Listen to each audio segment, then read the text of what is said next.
GM, welcome to the Web3 Writers Hour. I'm CD Demisio. This is Vagobond Media's Web3 Writers, joined by co-host Rihanna Morgan, who I need to get up on the stage, and also have me in the audience. We got rugged again by X. Before we even started, set up the space like 20, half hour before, got it going, and rugged instantly.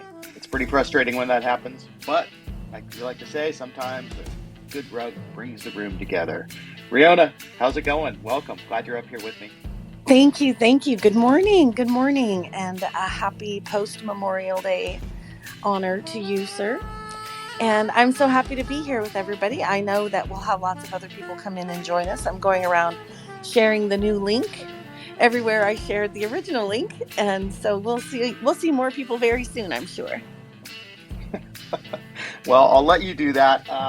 It's so frustrating to try to run something, professionally, to let people know about it, to like get out there and do promotion and marketing, and to have things like this happen. It really paints the picture of, of mediocrity that X has become. And I've been super busy lately. So I'm in the process of moving out of my apartment. I'm going to be spending the summer living in my co-parents' house. She's going to Morocco, so me and my daughter are going to be spending the summer roommating up. And then in August, I'll be moving to Japan. So the past couple of weeks, I've just been sort of putting stuff away and, sorting. And this weekend, I did big garage sales to get rid of so much stuff. And it's just crazy because the place I'm going to be staying for the summer isn't my house, so I'm not going to move all my things there. So, I had to get rid of a lot of stuff, and so it's just been kind of crazy. And we'll see.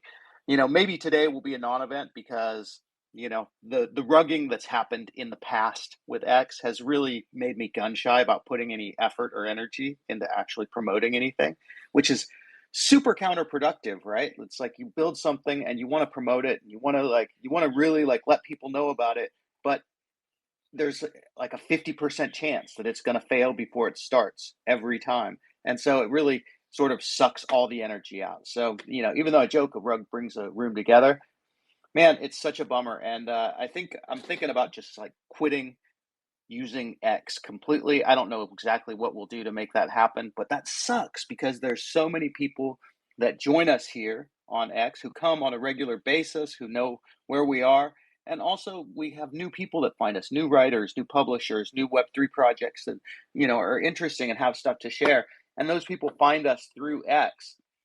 So it's a what do you call it? A catch 22 is Joseph Heller's thing. Did you ever read that book, Brianna? Catch 22? Oh, I did. I did. Yes, when I was in high school. So that was a while ago. But I definitely did. I definitely did. And I agree with you on all of the promotion and sharing it with everybody. And I looked back at last week's space, and when we were live, we had a few people who visited, a few, 20, 30.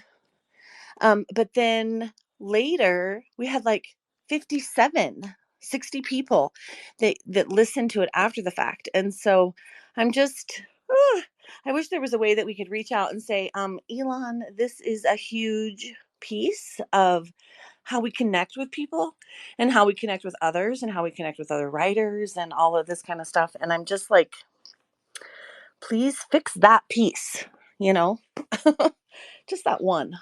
Yeah, unfortunately, like we're not a huge money-making niche. We don't have, hundreds and thousands of people that come and join us every time. We don't have the economic clout to even get noticed. Even if we could get Elon's attention, we would be bottom priority for sure. And that's never a good feeling, That's like when you go, I don't know, to the airport and something's wrong and you just get told, "Oh, please wait, we have to help all these other people before we'll help you because, you're bottom priority." It's a bad feeling to have. And yeah, I don't know. It also I will admit this, it takes me from a positive mood to start these spaces, and it almost immediately puts me in a panicked negative not positive mood. So I'm fighting that right now. Yeah, yes, I definitely hear you. I definitely hear you. I was so excited to jump into the space this morning and be like, there are so many things going on out there that I can't wait to talk about and share, just like as a general approach to entering the space. And if people drop by and visit, and if they're new to web3, if they're new to writing and being a writer in web3, if they're new to all of that, where can we send them and how can we get them going on this amazing journey? And so that was really what I wanted to talk about. And here we're talking about X being just, not so great. It's ah pretty terrible, but why don't we go ahead and we'll jump into the positive stuff anyway. And I yeah. see Wanshu Yu's joined us. She's one of Yay. my favorite people in Web3, one of the founders of T2, and she is just one of those rare people in Web3 who's actually made money for me or given me money as a prize. So that's extra love. Wanshu, how are you? So nice to have you here. Hi, CD. Hi, Riona. Sorry, it's been a while since I last joined because things has been going quite crazy on our side. But everything is going great, and congratulations to the both of you on winning the Friends Who Write again this season. Well, it's amazing that that happened twice in a row. But tell us what's happening with T2. And we're just so grateful for the opportunity to be part of it and to have fun with you guys and to be part of the amazing community that you're building. What has been happening with T2? What is the haps? Want you? Oh wow, where do I start? So I think since Friends Are Right, we have uh, done a lot of planning for the next season, and then we have spoken to a lot of our partners, and apparently everyone's enjoying how the content and the atmosphere that the writing community creates on T2, and we decided to double down with more community building and more writer encouragement and motivation. So we're going to plan for another season of Friends Who Write this November.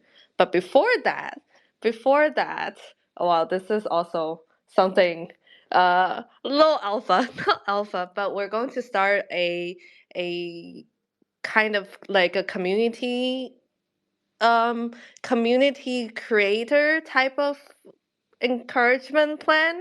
So encourage people like you, CD, Riona, who are building for the writer community, to make the community even greater. So that's something that we're planning next. And before that, I just came back from East Berlin, and we were showcasing some of the quotes of the writers create on T2, to all the people that joins East Berlin and also joined the AFK Berlin, with the Lens community as well. So everyone's really loving it. So that's what's been up. Sorry, it's a little not really logical, but just literally way too many things. Oh, it's totally logical. It sounds super exciting, actually. Like I love that we get to, get the inside scoop on when new stuff is going to come with T2. And East Berlin must have been just amazing. Did you meet a lot of people there? Like what was the writing community like? And also, did you connect with Karsten from Creatokia? No, actually, I did not connect with Karsten, but if you'd please love to have an intro there as well. East Berlin is great. A lot of this time we actually went to two events. One is AFK Berlin, hosted by Lens. So we were there together with Orb and Bonsai as three main ecosystem product in the Lens entire network. So we were there. We had a little bookshelf demonstrating T2 notebook, T2 postcard, and also some of the music NFTs on Orb and some artwork as well. There are a lot of thinker, creator, and writer there.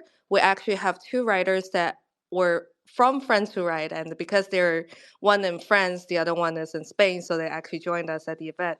So that was really surprising. And at East Berlin, it was a hackathon. So as you can imagine, not that many people came to write, but actually, when you speak to people, they actually write one thing or another. Either it's technical article or they write for things that they love. So we do believe that there's a writer within everyone. It's so beautiful, that sentiment. Riona, I know you have questions, so I'm going to let you go ahead and throw them at Wanshu. Yes, I was actually in the middle of writing a post to thank Wanshu for visiting with us today. And so, first, I want to say it's so great to hear your voice, and we haven't talked for such a long time.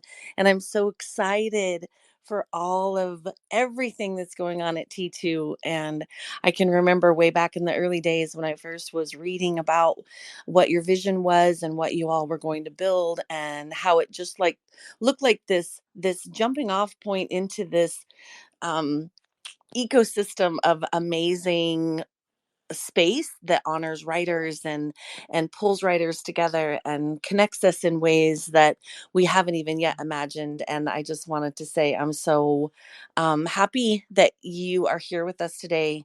And so thank you so much for coming and sharing all of that with us. And it looks like you've dropped off the stage, but if you jump back on, yes, I definitely do have questions that we can maybe talk a little bit about, or maybe we can do that next time around as well. So wonderful, wonderful. Thank you so much. It's so nice to have you here, Wanshu. And we had troubles this morning as typical with X.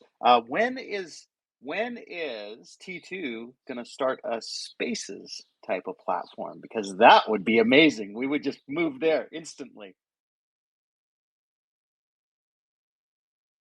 That's a very good point. We are working to create more ways for writers to connect to each other, connect with their community as well. And we are also looking into multimedia features. So actually, I would love to invite the both of you, Rihanna and CD, and who in the audience, whoever are out there that have product suggestions to join and to speak with our product team, um, because we really love to build for you and for your needs. Thank you so much. And that's just part of the reason why we love T2 and we love you so much is that being part of it, we were before you came on, we were talking about how even if we have a problem with X, we can't, do anything about it. We can't reach out to anybody. And T2, it doesn't matter if it's us or anybody. That's one of the things that's so great is how approachable you guys are and just huge amounts of appreciation to you. I want to say hello to a couple other people that are up here on the stage with us now, though. We've got Meta Builders. Mike is here, going to give us some updates on what's happening with Meta Builders. And we've also got Locke Lynch, who we've never had on the stage with us before, but I want to introduce Locke. He is a music producer. He's a friend of mine here in Honolulu, and he is just a cool dude. Locke Lynch, let's get you up on the stage first. Tell us what you have going on and what is happening. Cool. Hello. Can everybody hear me okay? Yeah, dude, you're loud and clear. Yeah. Oh my gosh, cool. So this is the first time I've used Twitter for stuff like this. So thank you for your patience with my lack of tech savviness with Twitter. But hi, my name's Locke, and thanks so much for doing everything you guys do and being cool. I work in the music field, but I've been kind of branching out into tech space a little bit more this past year, which has been very exciting. So I work with, I personally write and I write short stories, I write lyrics, I do a lot of stuff with writing in that regard. But I also, you tried my hand at the music industry and, learned contracts and learned, band management and negotiation and publishing and all the copyright stuff that you need to navigate for music. And like, man, if you're not already a huge record label and publishing company, it's really hard to get all that stuff to work.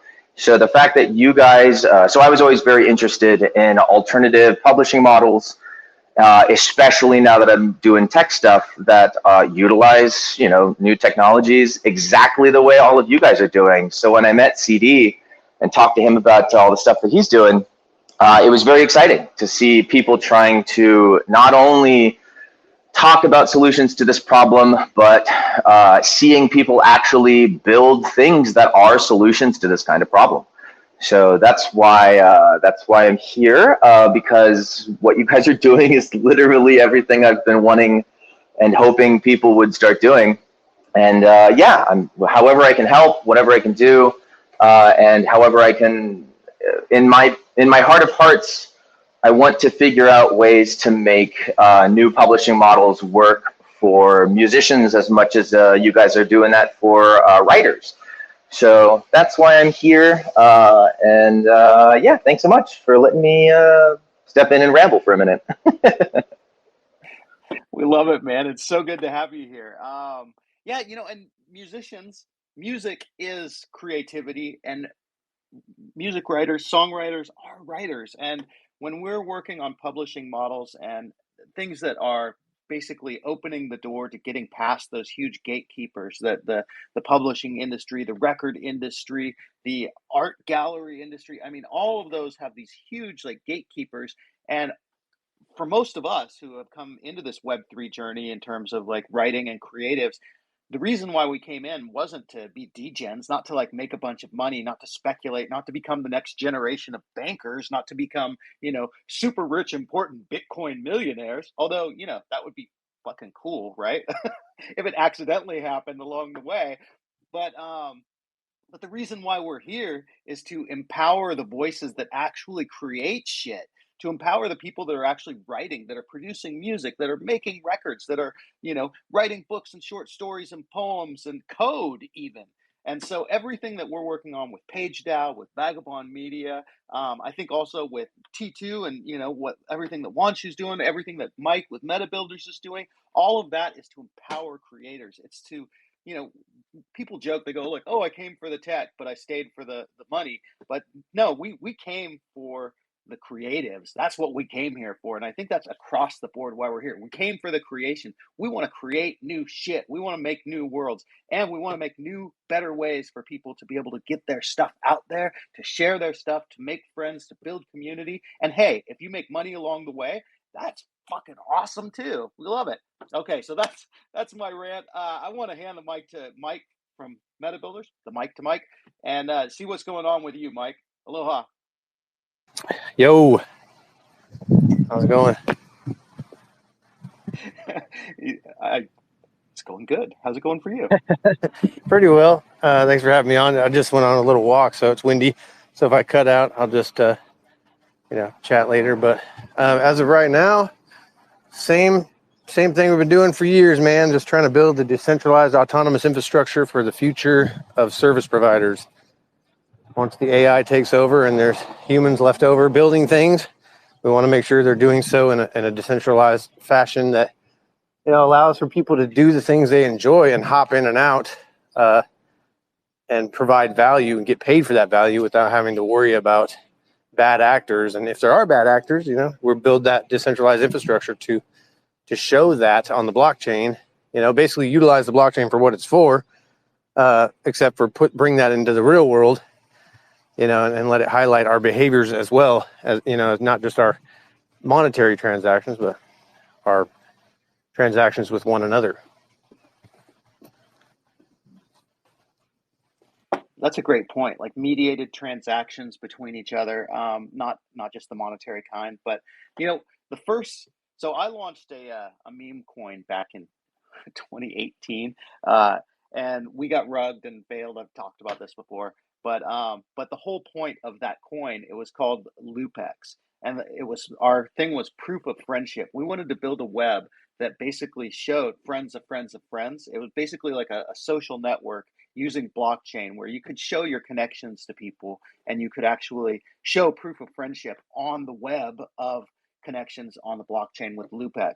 And I still think it's a brilliant idea that needs to happen. Again, getting rugged by our developer really pulled the wind out from our sails. And then there was that whole 2018 to 2021, red market that really hurt as well. But yeah, building the connections and the transactions between people and friendships and trust. This is where the real potential of blockchain and Web3 comes out. It also comes out in another way, and that is in poetry. Odd Writings, how are you? Hey, I'm doing all right. Sorry, I'm kind of late. Uh, it's my own fault, but I will not give excuses, even though I will claim that I do have an excuse.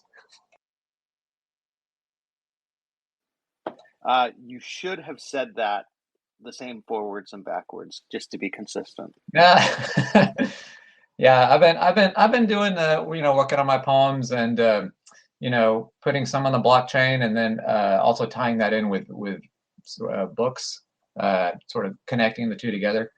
And most of you guys have heard me talk about that before, so. I don't know. I've applied it to a couple of different things. There's one prize that I didn't know about that the deadline was yesterday, and I was like, oh, I didn't really realize that this poetry thing was dead. Well, the thing is, I found out about the deadline 6 hours before it chopped off. So I realized, okay, I have 6 hours, and then I looked at the instructions, and they didn't specify whether it had to be a new poem or like an old poem, and this was an NFT poetry thing. So I figured, well, there's one submission I made to a contest 2 years ago, which was put out by Mosaic Philanthropy, and it was supposed to be about the evolution of worlds. So it's talking about virtual worlds versus normal worlds. And so I made a couple palindrome poems there. One of which was based, well, actually just one was a palindrome poem, and the other one was a non-palindrome poem. And what I wanted to do was take space and time and see if I could separate them. Well, of course, you can't really separate it, but I thought, well, if I take the word unit palindrome poem and I say that's from a time perspective, because it takes time to read it, and then I take another one, which is a block, shaped like a block, and I said, okay, this is a poem. It's not a palindrome poem, but imagine that this is space only, so that it's instantaneous, so there's no time connected to it. How can I take those two ideas and blend it into the notion of evolution? And so I looked back on some of that and I realized, well, actually what this contest is looking for is nothing to do with evolution, but it has to do with different ways of using words to give different ideas. And I realized, oh, this actually kind of fits. And since it didn't say whether you could put something out there that you had already submitted, I just submitted the same thing again. So I have no idea if it's even a valid entry or not, but that took up extra time yesterday, and then that threw off my schedule, and I wasn't able to get everything done that I wanted yesterday. And anyway, so that's my little story of what's been going on. Well, I'm glad you were able to share it. Hey, just in honor of you, Odd Writings, and also in honor of Elon's ex rugging us before we even began again, I asked ChatGPT-4 to write a palindrome poem about spaces rugging. And here it is. It's pretty short, but it is actually a palindrome poem. So I'm going to read it. It's the same forward and backwards. And spaces tugging, rugging, Twitter. Spaces silenced, quiet realms, digital echoes, fluttered dreams, whispers fade in algorithm streams, voices lost, shadows brief, a fleeting presence, silent leap. In realms digital, hidden grief, spaces rugging, tugging, gone. Night returns to greet the dawn. Silent echoes, voices withdrawn, voices silenced, whispers brief, a fleeting presence, hidden grief. In algorithm streams, dreams fluttered, quiet realms, silenced spaces. Whoa. That's a lot better than I've seen in the past. I saw in the past, I saw someone try to do it.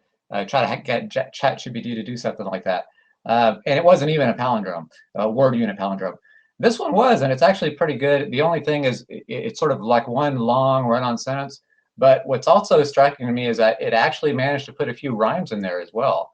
And that's quite interesting. That's very interesting.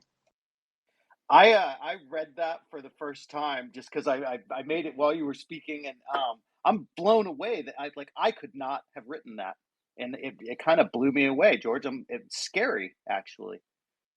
Yeah, it is. Now this kind of like I'll have to think about it some more. I'm impressed. I'm not necessarily not sure if I'm happy about it because one of the things about my word unit palindrome poems is like, well, it wasn't written by an AI because see backwards and forwards. So I probably won't be able to say that for much longer.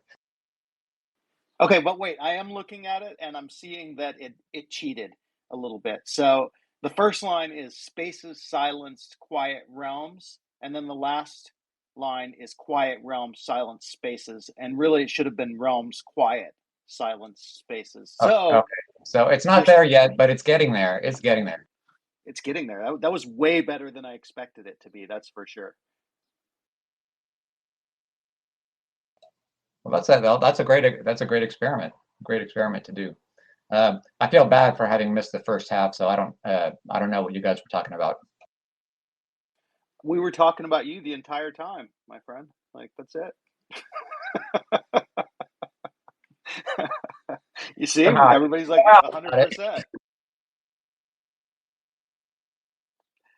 We were talking about T2 and the new stuff going on there. We had our friend Locke Lynch joined us to talk about music and some of the experimentations that he's doing and things that are going on.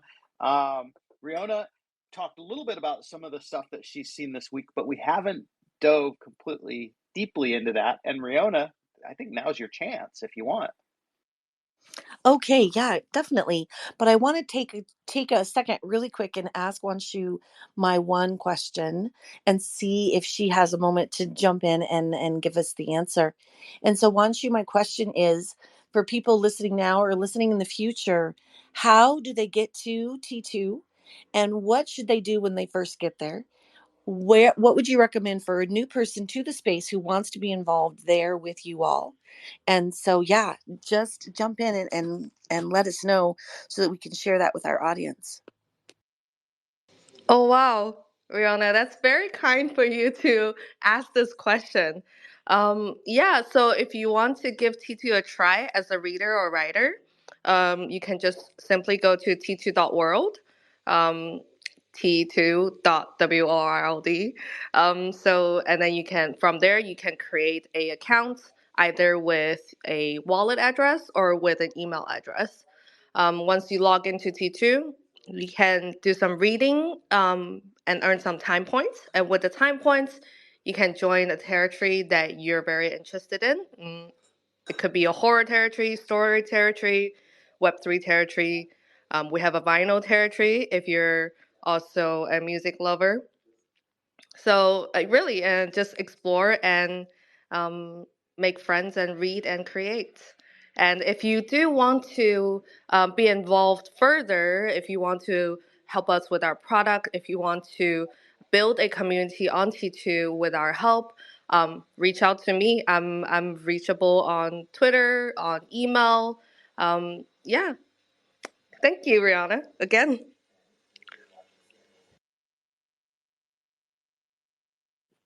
Yes, of course, and I definitely recommend dropping by and visiting T2 because how they're putting all of that together is so clever, and it's just really an amazing community. So thank you so much for coming and visiting with us today.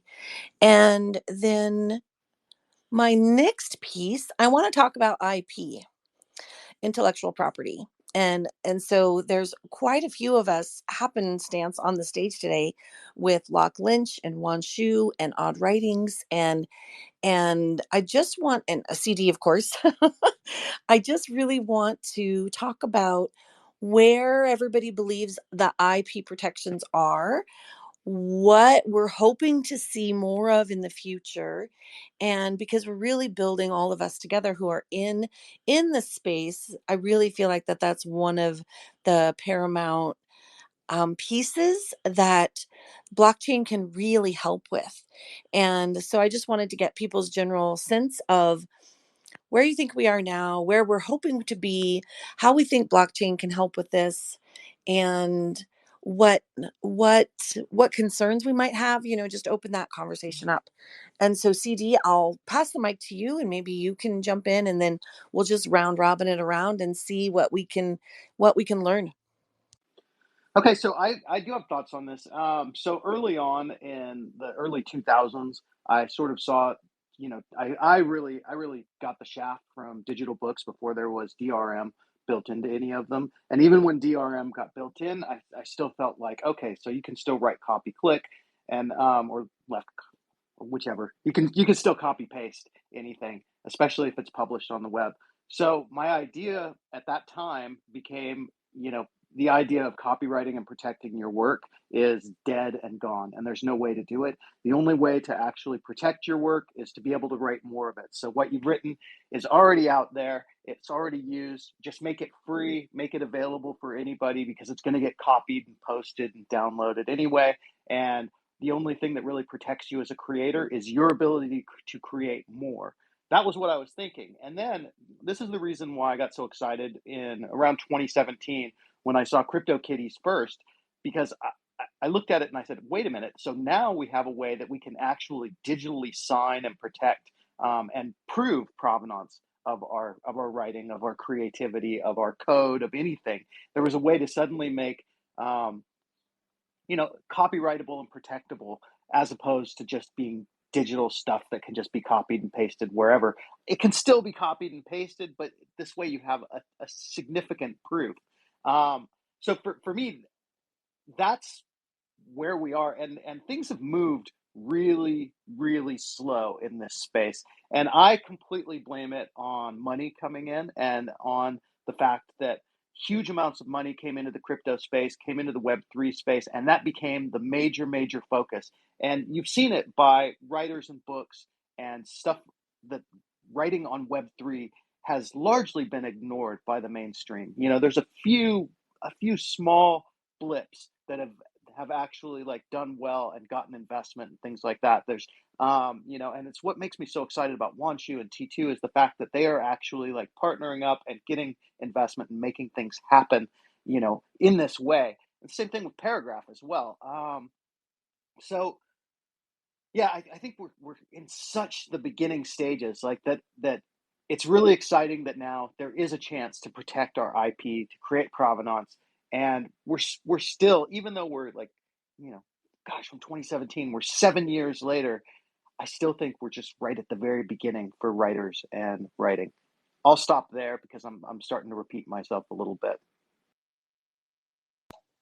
Yeah, I would agree with that. I've been thinking about this too for a while. I think basically, anytime anybody writes or creates anything, maybe if it's a painting, if it's a poem, any kind of any kind of art that is in a digital format, I think everybody should just make an NFT of it first, right? And then tell other people about it, because that, CD says, that establishes a provenance. But people just don't seem to get the idea. And the interesting thing with the way poetry is published in journals and so on, they actually currently they kind of enforce the opposite.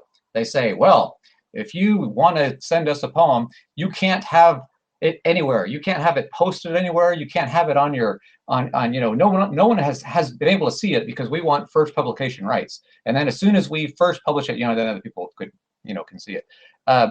And so it's kind of strange because it's sort of assuming that, like, say myself, I'm not very many people know who I am. It's not like someone's going to find out, oh wait, George is going to have a poem in this magazine. Oh, I'm grabbing that magazine so I can be first to read the poem before anybody else. That's just not going to happen. People are going to buy the magazine regardless of whether I'm going to put something in there or not, right?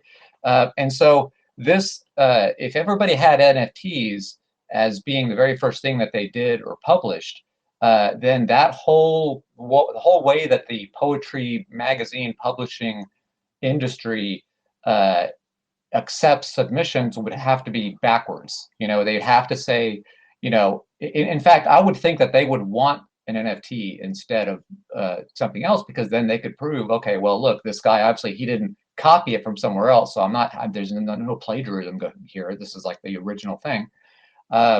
And I think, the capability's been there for a long time, ever since blockchain, became blockchain. And so I think people just don't realize it. They just don't, they haven't wrapped their heads around it.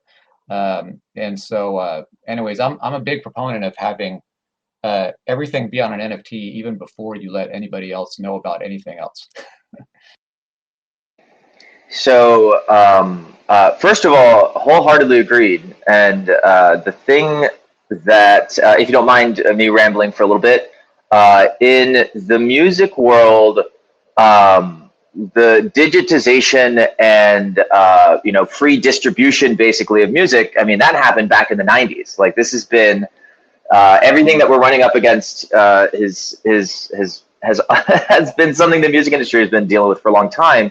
And the thing I'm the most excited about with this, with the way things are kind of going, is there's different like sections of music distribution, showcasing, and rights management and stuff that are all being kind of addressed in separate places.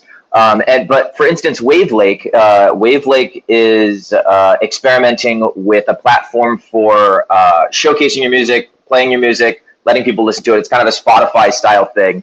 But one of the things that I like about what they're doing is that people can make podcasts, use stuff from Wavelake, and then there's a thing called Foundation, if I remember correctly. I'm researching that side of it right now, that if anyone gets a donation while your song is playing on a podcast, it links directly to your Wavelake, and you immediately get a percentage of any revenue that podcast makes while your song is playing. And so, like, I've already done it, and it works. Like, I have Satoshi in my wallet on Wavelake.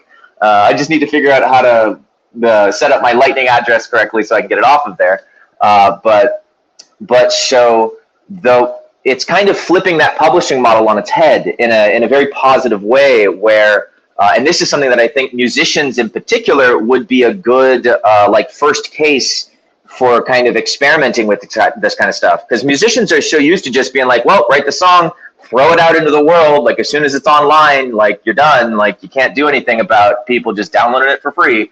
And so, but now this model that they're kind of that I'm seeing promoted is, first of all, instead of the record label and publishing company keeping your rights, just like you're talking about with the magazine stuff, you keep your rights.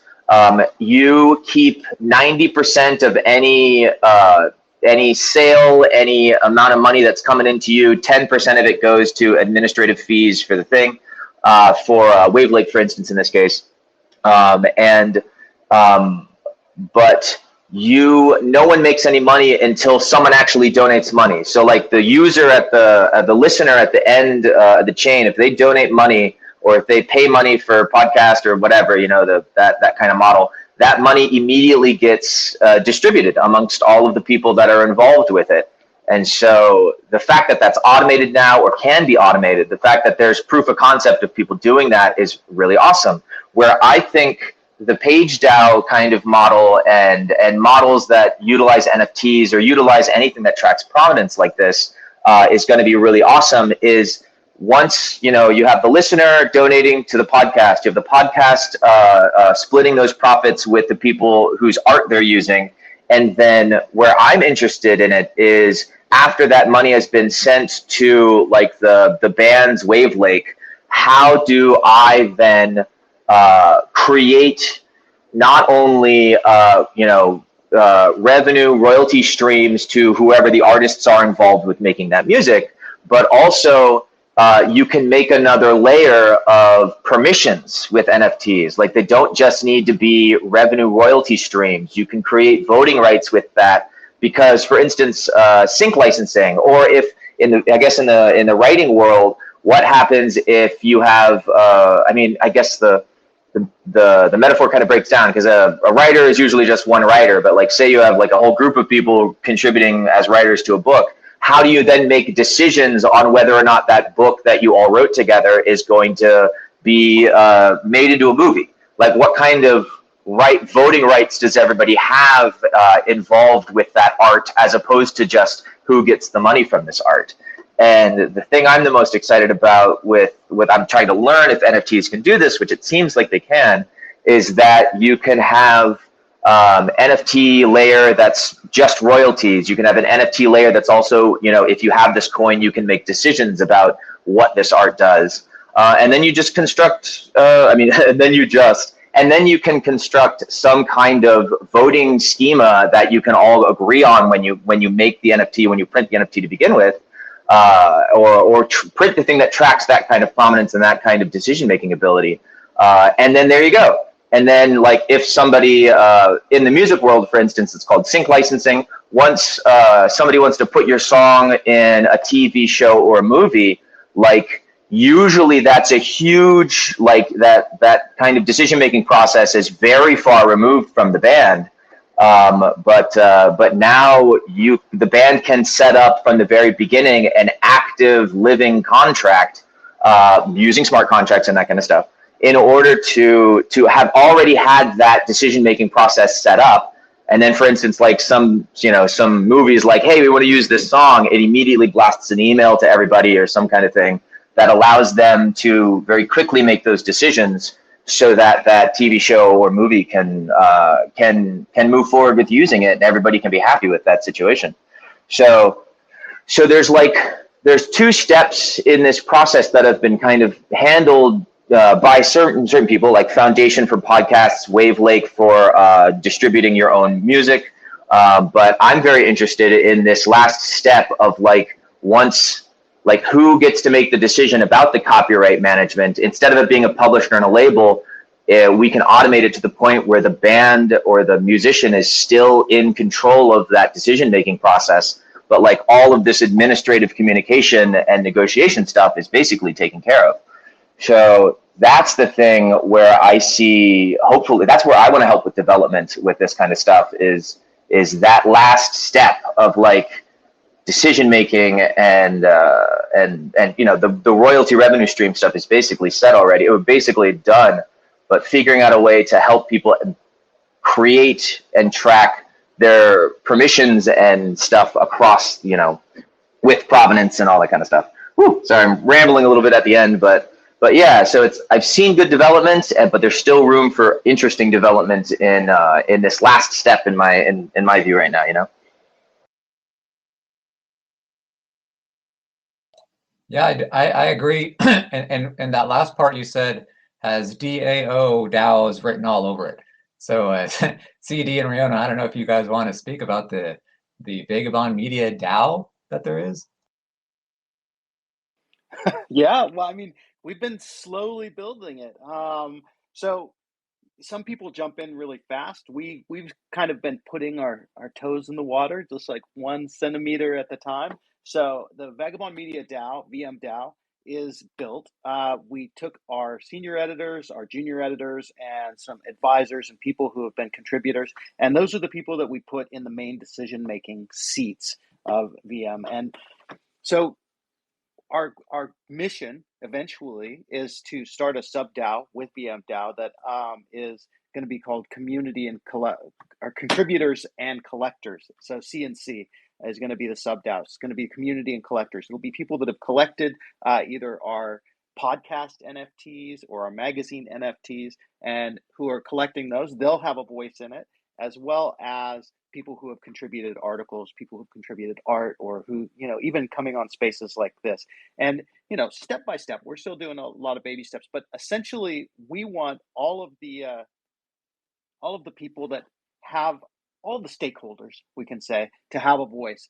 So at the moment we have it set up where the senior editors carry the majority of the voting weight. But eventually we want the community to actually have as much as a senior editor, so that the community will actually have a representative who sits with the senior editors and makes sure that the community's needs and desires and also interests are met. And that feels like it's so important to, imagine that, you're a record collector, right? And you love Metallica records, and you've been collecting Metallica records, and you have this, like, great collection. That collection should have some value. That collection, not just value in terms of monetary value, but also in the direction of, like, if Metallica decides that they're gonna, go independent or change their label, it would be nice for the collectors like that to actually have a voice. Now, not a voice that says like, no, you can't change your label, but a voice that actually is heard and is a part of everything. So that's sort of what I'm thinking. But Odd Writings, I see your mic is, or you've dropped down to listener. We're gonna get you back up on stage. So hopefully that addresses a little bit of what you were talking about, Odd Writings. Riona, did you have any thoughts on that? I do, but I'm really interested. I would like to hear Wanshu's drop in narrative IP as well with what they're building and what they're doing. And so, yes, and then I definitely want to talk about the DAO, VM DAO. So, Wanshu, please, if you want to jump in and give us your piece on IP. Thanks, Rihanna. Sure. So, we are also still very early on in this exploration. When I was hearing Locke talking about how music track the IP and how music distributes the revenue, I was like, wow, the writers world are really neglected in that sense because so far, just like what CD says, so far there's no such technology, no such capital that's flown in to improve the writers track or share of profit in this IP world. And but if you look at on social media, on Netflix, um, all the stories, and they are all run from a simple screen script. Um, and then people expand. So in my mind, in our mind, text format of media is actually the origin of everything, but it's the most neglected so far. So what we're doing right now are we are planning features to track and build a story graph or knowledge graph, so that whenever your content is remixed, think about when someone's use your quote to write a new story, use your character to write a new story, they will be incentivized and they will be encouraged to directly refer to link their content to your content, so everything is trackable and everything is traced. So that's how we want to, first of all, make it transparent and make it traceable. Um, I think very soon we're going to also this is a little things we're planning. Very soon we're going to start experiment this with quotes. So for example, if let's say odd writing, one of your one of the little phrases in your poetry inspires some another writer who writes a horror story, they can directly respond to your poem, and especially that sentence, and then expand that into their own version of a story. So that's something we're planning at the moment, and we would love to make it happen and invite all of you guys to give it a try and tell us what you think. So that's tracing, and the other side, just like Locke said, is monetization. How do you distribute revenue? How do you make sure who gets what? So in our mind, the writer community, a lot of times writers write alone, but for a writer to share their work to be published, it actually takes so many parties: publisher, editor, even the readers themselves. Because when readers share a piece of writing with others, it actually is a very powerful signature. That word of mouth often is one of the most powerful way for writers to gain traction. Actually, think about all the reading clubs, book clubs, especially. So what we're going to do is we consider these topic community as little bubbles of that can help writers to grow with each other. And within these communities, there's readers, there's writers, there's editors, there's publishers, and everyone within this ecosystem. We use time points as a way to help everyone trace their reading, their writing, and their contribution if in the future there is referral as well. This is something we're going to explore as well. And we use that, and later on, we want to implement a monetization. One way for monetization is to have each community monetize together. So if you grow, your community grow with you, and if your community thrive, and you also thrive within the community based on your contribution, which is, I think it's kind of similar to what Locke just mentioned for the music community as well. But with this one, it is traceable because we have time points and we have other mechanism to that we can explore and experiment with. So that's my little 2 cents, but all of this are still in draft. Yeah. If oh, No, please go right ahead, Locke. Thank you. First of all, that's amazing. Like the idea of the time points and tracking everyone's contribution to stuff like that is wildly amazing. Um, in the music world, something like that would be extremely valuable for post-production for music, because we have engineers, we have producers, we have mix engineers, mastering engineers, all that kind of stuff, and then obviously promoters and having and word of mouth and that kind of stuff. There's people who make playlists, but right now the way the playlist stuff works is it's kind of like a regular magazine publisher, where like someone has a Spotify playlist that they curate that has a lot of attention.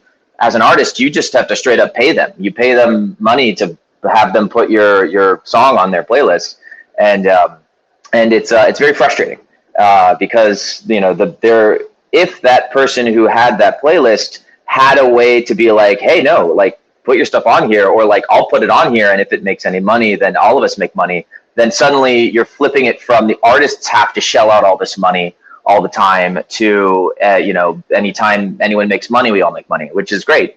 The interesting thing, though, in the music world is that where I think I'd be curious to see how it would affect that kind of time-based management thing, is that a lot of times the collaborative creative work when you're creating a song is happening like in the moment amongst a bunch of people.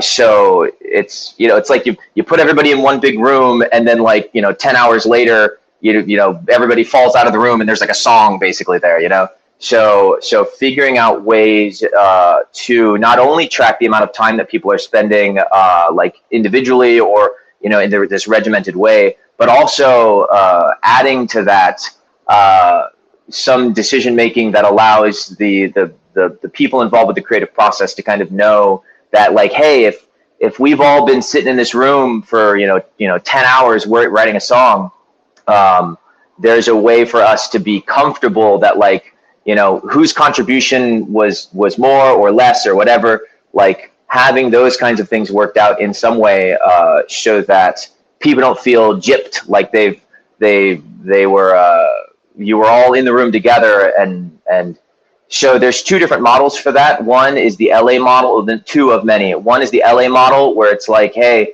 like everybody debates with each other about like, oh, you only added a comma, so you should only get 1 point of royalties for this. But then there's the Nashville way, which is like, hey, if you're in the room, everybody in that room gets an equal share no matter how much you contributed, because just your presence in the room was influencing everybody involved with this writing process. And the thing that I'm excited about is that every different band can set up what they want as far as that the decision-making process about who has ownership or who has royalty points or who has decision-making ability. You can set that up beforehand, or you could even have voting rights to change what kind of setup you have from song to song. And so that's the thing where I'm really excited about it, is I think in some regard, the answer that I'm trying to see if it would work is that it's not about figuring out a voting model that works for everybody, but giving people the option to select their voting right model, their distribution of rights and royalties model in either a band by band or song by song, even if we can. And so that's, yeah, like I love the T2 the T2's model for tracking time that you're spending, because like as a post-production mix engineer, that's awesome, because anytime I'm spending a time working on a mix, it's by myself. And so that's an easy way to the time model's an easy way for me to be comfortable working for hundreds of hours on a song when right now the model is like no one cares about that 100 hours that I just spent like editing someone's music. So figuring out a way to get both of those kind of answers to both of those answers to both of those issues, I think is really exciting. And I just downloaded I just went to the T2.world thing, and I'm going to check that out. Thank you so much for what you're doing. That sounds really cool. It's so amazing to watch these connections happen in real time. That is, as frustrated as I get by X and the rugging, that's the benefit of these spaces, is being able to bring people real time together to like share ideas. We're all in the room. But the idea about time points, one thing does cross my mind, and and that is that unfortunately there are people who try to game the system, who try to like work the system. I read this story the other day about how in India, in British controlled India, they had a problem with king cobras. And so some genius said, well, let's put a bounty on king cobras. Anybody that brings in king cobras, dead ones, will pay this bounty on it. And pretty soon we won't have any king cobras around. So that worked for a little while, but then some enterprising people realized that they could start snake farms and they could make a lot of money by raising king cobras and selling them to the British Empire as by killing them. And so that started happening. So the British figured out that was happening, and they were said, okay, so now we're going to kill the bounty. So then they killed the bounty, and when they killed the bounty, all the snake farmers were like, well, what do we do with these snakes now? And they released them. And at the end of the whole experiment, there was actually more king cobras in India than there were before the experiment began. So the scammers, the grifters, the people who manipulate the system, that's always the problem that we have to get through. And Wanshu, I just wonder, how have you guys addressed that with time points? Have you guys figured out a way to keep people from gaming the system? Yeah, so that's actually a very valid point. Currently, the time point model is very simple. If you are a reader, if you're a reader, when you read a piece of article, you gain, based on the amount of time that you spend on reading the article, you gain a certain amount of time point. Of course, there's a cap on the time point based on the length of each article. And if you're a writer, whenever there's a reader reading your article and gaining time points, you gain the same amount of time point. So that's a very simple model at the moment. So from what we are observing, there are actually some people trying to game the system, but in a funny way, they still couldn't figure out that they need to read the article itself um, to gain the time points. So sometimes we see a piece of article that only has one sentence, which literally has 0 time points, but it's been viewed by one person for like 30 times. And we were just wondering, it cannot be that one person really loved this one sentence. But it's probably that person haven't figured out how time point works. But this is probably only takes time before they realize, oh, I can actually do this. But probably, hopefully, before they figure it out, we are going to move on to the next stage, which is not only calculating time points, but also calculating other type of contribution, based on, if you're referring an article to another person, did that person actually read the article? If that person actually read the article, then you will be able to get time points. So we will introduce more model for time points to be generated, and for readers and other ecosystem participant to contribute to the time point generating system. And also, I know a lot of times a lot of people are thinking, I got time points because time points equals money. Actually, it doesn't. Currently, we don't have plans for time points to be tokenized. We will obviously, it will be linked to a certain level of contribution within the ecosystem, a certain level of status, or a certain level of reputation. But once people figure out time points is not going to be a token, especially within the Web3, people quickly will lose interest, I think. Yeah, so that's so far what we have at the moment. Well, thank you. I love time points, and I'd wondered how you guys were doing that. So I appreciate your answering on the fly. We're just about out of time, but I've got a few closing thoughts. But Riona, I wonder, did how was that for you? Did you get some answers that you were looking for? And also, we need to hear from you about this IP situation too. Oh, sure. Okay. So yes, I did. I'm always very interested because of all of the work that you and I do together at Vagabond Media and all of the work that you and I do together at PageDAO. I'm always very interested in what not only you and me as writers, but the writers as a whole and the creatives as a whole, what they feel is the most important pieces for IP. And it all goes back to protecting and honoring the creator. However, we can make sure that those things happen. Um, that's paramount in my mind. And so which is one of the reasons that I came to Web3 in the first place, creating things and getting things on the blockchain, because I really felt like it protected that footprint would be protected just sort of automatically by like what George is saying. Just go ahead and do the NFT right away when you create something, and then you've got the immediate proof of that's yours.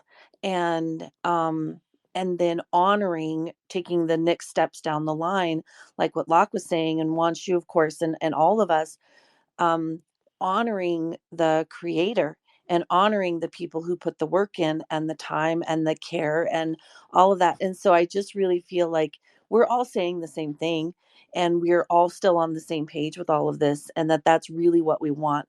We want to make certain that what we've created is protected, and that the creator then is honored with it in a monetary way, in a time point way, in whatever it is. And so I'm just glad, and I like being able to just like reach in and take a temperature every once in a while of all of that. And so yeah, I definitely agree that that's really what we're all about at Vagabond Media and Paged Out and T2 also as well. And so yay.